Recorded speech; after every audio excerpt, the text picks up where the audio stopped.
Welcome. Today we're reading the chapter The Hound of the Baskervilles, of the novel The Hound of the Baskervilles. Now, sit tight and let's get into it. One of Sherlock Holmes's defects, if, indeed, one may call it a defect, was that he was exceedingly loath to communicate his full plans to any other person until the instant of their fulfillment. Partly it came no doubt from his own masterful nature, which loved to dominate and surprise those who were around him. Partly also from his professional caution, which urged him never to take any chances. The result, however, was very trying for those who were acting as his agents and assistants. I had often suffered under it, but never more so than during that long drive in the darkness. The great ordeal was in front of us. At last we were about to make our final effort, and yet Holmes had said nothing, and I could only surmise what his course of action would be. My nerves thrilled with anticipation when at last the cold wind upon our faces and the dark, void spaces on either side of the narrow road told me that we were back upon the moor once again. Every stride of the horses and every turn of the wheels was taking us nearer to our supreme adventure. Our conversation was hampered by the presence of the driver of the hired wagonette, so that we were forced to talk of trivial matters when our nerves were tense with emotion and anticipation. It was a relief to me, after that unnatural restraint, when we at last passed Franklin's house and knew that we were drawing near to the hall and to the scene of action. We did not drive up to the door but got down near the gate of the avenue. The wagonette was paid off and ordered to return to Coombe Tracey forthwith, while we started to walk to Merripit House. "Are you armed, Lestrade?" The little detective smiled. "As long as I have my trousers I have a hip pocket, and as long as I have my hip pocket I have something in it." "Good. My friend and I are also ready for emergencies. You're mighty close about this affair, Mr. Holmes. What's the game now? A waiting game? My word, it does not seem a very cheerful place," said the detective with a shiver, glancing round him at the gloomy slopes of the hill and at the huge lake of fog which lay over the Grimpen Mire. "I see the lights of a house ahead of us. That is Merripit House and the end of our journey. I must request you to walk on tiptoe and not to talk above a whisper." We moved cautiously along the track as if we were bound for the house, but Holmes halted us when we were about 200 yards from it. "This will do," said he. "These rocks upon the right make an admirable screen.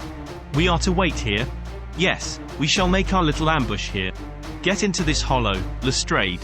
You have been inside the house, have you not, Watson? Can you tell the position of the rooms? What are those latticed windows at this end? I think they are the kitchen windows. And the one beyond, which shines so brightly? That is certainly the dining room. The blinds are up. You know the lie of the land best. Creep forward quietly and see what they are doing, but for heaven's sake don't let them know that they are watched." I tiptoed down the path and stooped behind the low wall which surrounded the stunted orchard.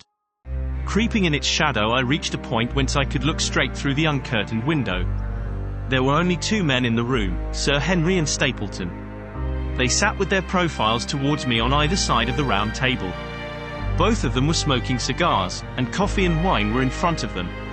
Stapleton was talking with animation, but the baronet looked pale and distrait.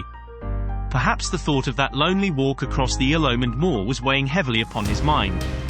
As I watched them, Stapleton rose and left the room, while Sir Henry filled his glass again and leaned back in his chair, puffing at his cigar. I heard the creak of a door and the crisp sound of boots upon gravel. The steps passed along the path on the other side of the wall under which I crouched. Looking over, I saw the naturalist pause at the door of an outhouse in the corner of the orchard. A key turned in a lock, and as he passed in there was a curious scuffling noise from within. He was only a minute or so inside, and then I heard the key turn once more and he passed me and re-entered the house. I saw him rejoin his guest, and I crept quietly back to where my companions were waiting to tell them what I had seen. "You say, Watson, that the lady is not there?" Holmes asked when I had finished my report. "No. Where can she be, then, since there is no light in any other room except the kitchen?" "I cannot think where she is. I have said that over the great Grimpen Mire there hung a dense, white fog. It was drifting slowly in our direction and banked itself up like a wall on that side of us, low but thick and well defined. The moon shone on it, and it looked like a great shimmering ice field, with the heads of the distant tors as rocks borne upon its surface." Holmes's face was turned towards it, and he muttered impatiently as he watched its sluggish drift. "It's moving towards us, Watson. Is that serious?" "Very serious. Indeed, the one thing upon earth which could have disarranged my plans." He can't be very long, now. It is already 10 o'clock.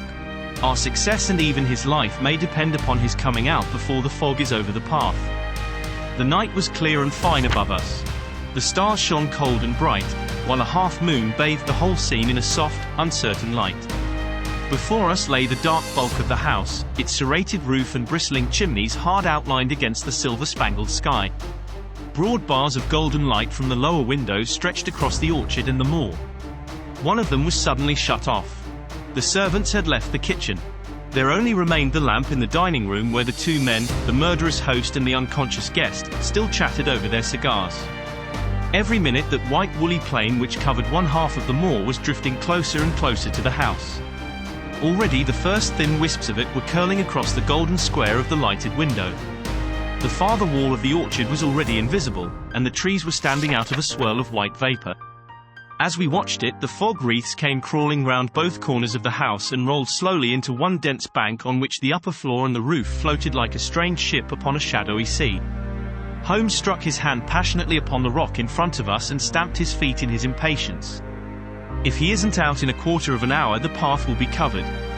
In half an hour we won't be able to see our hands in front of us. Shall we move farther back upon higher ground? Yes, I think it would be as well.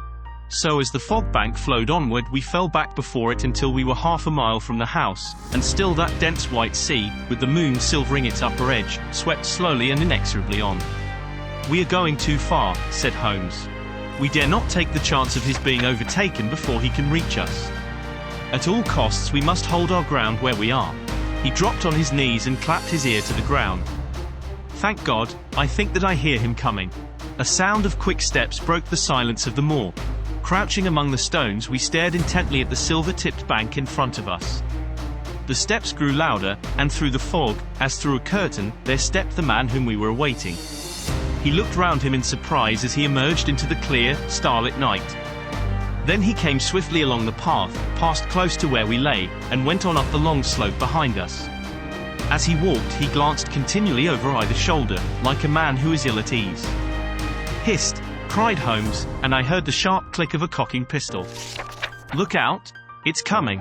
There was a thin, crisp, continuous patter from somewhere in the heart of that crawling bank. The cloud was within 50 yards of where we lay, and we glared at it, all three, uncertain what horror was about to break from the heart of it. I was at Holmes's elbow, and I glanced for an instant at his face. It was pale and exultant, his eyes shining brightly in the moonlight. But suddenly they started forward in a rigid, fixed stare, and his lips parted in amazement. At the same instant Lestrade gave a yell of terror and threw himself face downward upon the ground. I sprang to my feet, my inert hand grasping my pistol, my mind paralyzed by the dreadful shape which had sprung out upon us from the shadows of the fog. A hound it was, an enormous coal-black hound, but not such a hound as mortal eyes have ever seen. Fire burst from its open mouth. Its eyes glowed with a smouldering glare, its muzzle and hackles and dewlap were outlined in flickering flame. Never in the delirious dream of a disordered brain could anything more savage, more appalling, more hellish be conceived than that dark form and savage face which broke upon us out of the wall of fog. With long bounds the huge black creature was leaping down the track, following hard upon the footsteps of our friend. So paralyzed were we by the apparition that we allowed him to pass before we had recovered our nerve. Then Holmes and I both fired together, and the creature gave a hideous howl, which showed that one at least had hit him. He did not pause, however, but bounded onward. Far away on the path we saw Sir Henry looking back, his face white in the moonlight, his hands raised in horror, glaring helplessly at the frightful thing which was hunting him down. But that cry of pain from the hound had blown all our fears to the winds.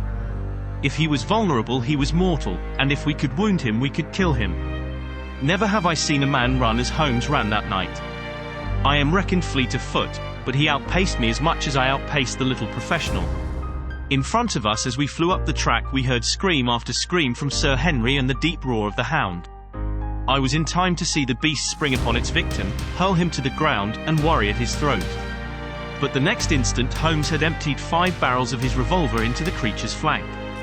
With a last howl of agony and a vicious snap in the air, it rolled upon its back, 4 feet pawing furiously, and then fell limp upon its side. I stooped, panting, and pressed my pistol to the dreadful, shimmering head, but it was useless to press the trigger. The giant hound was dead. Sir Henry lay insensible where he had fallen. We tore away his collar, and Holmes breathed a prayer of gratitude when we saw that there was no sign of a wound and that the rescue had been in time. Already our friend's eyelids shivered and he made a feeble effort to move. Lestrade thrust his brandy flask between the baronet's teeth, and 2 frightened eyes were looking up at us. "My God," he whispered. "What was it? What, in heaven's name, was it?" "It's dead, whatever it is," said Holmes. "We've laid the family ghost once and forever." In mere size and strength it was a terrible creature which was lying stretched before us. It was not a pure bloodhound and it was not a pure mastiff, but it appeared to be a combination of the two, gaunt, savage, and as large as a small lioness. Even now in the stillness of death, the huge jaws seemed to be dripping with a bluish flame and the small, deep-set, cruel eyes were ringed with fire. I placed my hand upon the glowing muzzle, and as I held them up my own fingers smoldered and gleamed in the darkness. "Phosphorus," I said. "A cunning preparation of it," said Holmes, sniffing at the dead animal. "There is no smell which might have interfered with his power of scent. We owe you a deep apology, Sir Henry, for having exposed you to this fright. I was prepared for a hound, but not for such a creature as this. And the fog gave us little time to receive him. You have saved my life, having first endangered it. Are you strong enough to stand? Give me another mouthful of that brandy and I shall be ready for anything. So, now, if you will help me up. What do you propose to do?" "To leave you here. You are not fit for further adventures tonight. If you will wait, one or other of us will go back with you to the hall." He tried to stagger to his feet, but he was still ghastly pale and trembling in every limb. We helped him to a rock, where he sat shivering with his face buried in his hands. "We must leave you now," said Holmes. "The rest of our work must be done, and every moment is of importance. We have our case, and now we only want our man. It's 1,000 to 1 against our finding him at the house," he continued as we retraced our steps swiftly down the path. "Those shots must have told him that the game was up. We were some distance off, and this fog may have deadened them. He followed the hound to call him off, of that you may be certain. No, he's gone by this time. But we'll search the house and make sure." The front door was open, so we rushed in and hurried from room to room to the amazement of a doddering old manservant, who met us in the passage. There was no light save in the dining room, but Holmes caught up the lamp and left no corner of the house unexplored. No sign could we see of the man whom we were chasing. On the upper floor, however, one of the bedroom doors was locked. "There's someone in here," cried Lestrade. "I can hear a movement. Open this door." A faint moaning and rustling came from within. Holmes struck the door just over the lock with the flat of his foot and it flew open. Pistol in hand, we all 3 rushed into the room. But there was no sign within it of that desperate and defiant villain whom we expected to see. Instead, we were faced by an object so strange and so unexpected that we stood for a moment staring at it in amazement. The room had been fashioned into a small museum, and the walls were lined by a number of glass-topped cases full of that collection of butterflies and moths, the formation of which had been the relaxation of this complex and dangerous man. In the center of this room there was an upright beam, which had been placed at some period as a support for the old worm-eaten bulk of timber which spanned the roof. To this post a figure was tied, so swathed and muffled in the sheets which had been used to secure it that one could not for the moment tell whether it was that of a man or a woman. One towel passed round the throat and was secured at the back of the pillar. Another covered the lower part of the face, and over it 2 dark eyes full of grief and shame and a dreadful questioning stared back at us. In a minute we had torn off the gag, unswathed the bonds, and Mrs. Stapleton sank upon the floor in front of us. As her beautiful head fell upon her chest I saw the clear red wheal of a whiplash across her neck. "The brute!" cried Holmes. "Here, Lestrade, your brandy bottle. Put her in the chair. She has fainted from ill usage and exhaustion." She opened her eyes again. "Is he safe?" she asked. "Has he escaped?" "He cannot escape us, madam." No, I did not mean my husband." "Sir Henry? Is he safe?" "Yes." "And the hound?" "It is dead." She gave a long sigh of satisfaction. Thank God. Oh, this villain. See how he has treated me." She shot her arms out from her sleeves, and we saw with horror that they were all mottled with bruises. "But this is nothing. It is my mind and soul that he has tortured and defiled. I could endure it all, ill usage, solitude, a life of deception, everything. as long as I could still cling to the hope that I had his love. But now I know that in this also I have been his dupe and his tool." She broke into passionate sobbing as she spoke. "You bear him no goodwill, madam," said Holmes. "Tell us then where we shall find him. If you have ever aided him in evil, help us now and so atone." "There is but one place where he can have fled," she answered. "There is an old tin mine on an island in the heart of the mire. It was there that he kept his hound, and there also he had made preparations so that he might have a refuge. That is where he would fly." The fog bank lay like white wool against the window. Holmes held the lamp towards it. "See," said he, "no one could find his way into the Grimpen mire tonight." She laughed and clapped her hands. Her eyes and teeth gleamed with fierce merriment. "He may find his way in, but never out," she cried. "How can he see the guiding wands tonight? We planted them together, he and I, to mark the pathway through the mire. Oh, if I could only have plucked them out today. Then indeed you would have had him at your mercy." It was evident to us that all pursuit was in vain until the fog had lifted. Meanwhile we left Lestrade in possession of the house, while Holmes and I went back with the baronet to Baskerville Hall. The story of the Stapletons could no longer be withheld from him, but he took the blow bravely when he learned the truth about the woman whom he had loved. But the shock of the night's adventures had shattered his nerves, and before morning he lay delirious in a high fever under the care of Dr. Mortimer. The two of them were destined to travel together round the world before Sir Henry had become once more the hale, hearty man that he had been before he became master of that ill-omened estate. And now I come rapidly to the conclusion of this singular narrative, in which I have tried to make the reader share those dark fears and vague surmises which clouded our lives so long and ended in so tragic a manner. On the morning after the death of the Hound, the fog had lifted, and we were guided by Mrs. Stapleton to the point where they had found a pathway through the bog. It helped us to realize the horror of this woman's life when we saw the eagerness and joy with which she laid us on her husband's track. We left her standing upon the thin peninsula of firm, peaty soil which tapered out into the widespread bog. From the end of it, a small wand planted here and there showed where the path zigzagged from tuft to tuft of rushes among those green-scummed pits and foul quagmires which barred the way to the stranger. Rank reeds and lush, slimy water plants sent an odor of decay and a heavy miasmatic vapor onto our faces, while a false step plunged us more than once thigh-deep into the dark, quivering mire, which shook for yards in soft undulations around our feet. Its tenacious grip plucked at our heels as we walked, and when we sank into it, it was as if some malignant hand was tugging us down into those obscene depths, so grim and purposeful was the clutch in which it held us. Once only we saw a trace that someone had passed that perilous way before us. From amid a tuft of cotton grass which bore it up out of the slime, some dark thing was projecting. Holmes sank to his waist as he stepped from the path to seize it, and had we not been there to drag him out, he could never have set his foot upon firm land again. He held an old black boot in the air. Myers, Toronto, was printed on the leather inside. "It is worth a mud bath," said he. "It is our friend Sir Henry's missing boot. Thrown there by Stapleton in his flight." "Exactly. He retained it in his hand after using it to set the Hound upon the track. He fled when he knew the game was up, still clutching it. And he hurled it away at this point of his flight. We know at least that he came so far in safety. But more than that we were never destined to know, though there was much which we might surmise. There was no chance of finding footsteps in the mire, for the rising mud oozed swiftly in upon them. But as we at last reached firmer ground beyond the morass, we all looked eagerly for them. But no slightest sign of them ever met our eyes. If the earth told a true story, then Stapleton never reached that island of refuge towards which he struggled through the fog upon that last night. Somewhere in the heart of the great Grimpen mire, down in the foul slime of the huge morass which had sucked him in, this cold and cruel-hearted man is forever buried. Many traces we found of him in the bog-girt island where he had hid his savage ally. A huge driving wheel and a shaft half filled with rubbish showed the position of an abandoned mine. Beside it were the crumbling remains of the cottages of the miners, driven away no doubt by the foul reek of the surrounding swamp. In one of these, a staple and chain with a quantity of gnawed bones showed where the animal had been confined.